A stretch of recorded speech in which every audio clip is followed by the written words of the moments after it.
در حالی که جلسه حکومت تاجیکستان پس درهای بسته و به حضور خبرنگاران مستقل گذشت، جزئیات پیشنهاد رئیس جمهور امامعلی رحمان معلوم نیست.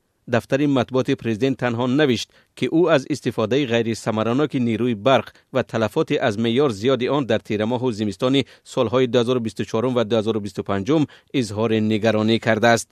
به قول همین منبع، پرزیدنت تاجیکستان تاکید کرده است که برای استفاده غیر قانونی نیروی برق و نپرداختن پول آن جوابگری جنایی تعیین کرده شود. مقامات تاجیکستان چند سال باز مردم را گناهکار میکنند که حق استفاده نیروی برق را نمیدهند و یا آن را بدون حساب کنک یعنی به طور دزدی استفاده میبرند. ساکنان برعکس دعوا دارند که هر ماه ناظران پول برق را از آنها میستانند وگرنه بی گرمی و روشنایی خواهند ماند.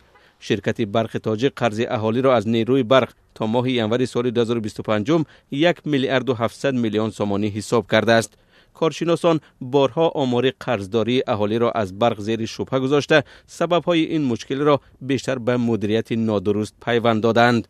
در عین زمان بعضی از ناظران برق به ذکر نام خود میگویند قرض‌های زیاد عمدتاً از کارخانه و شخصان است که به خویشاوندان منصبداران بلندپایه تعلق دارند.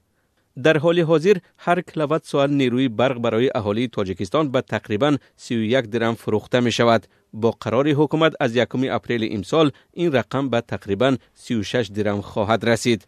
در حالی که شرکت عظیم چون تلکا یا کارخانه آلومینیوم تاجیک آن را به 20 درم میگیرد. تاجیکستان در سال 2024 زیاده از 22 میلیارد کیلووات ساعت نیروی برق استحصال کرده است. طلبات سالانه کشور در عموم 19 میلیارد کیلووات ساعت گفته می شود.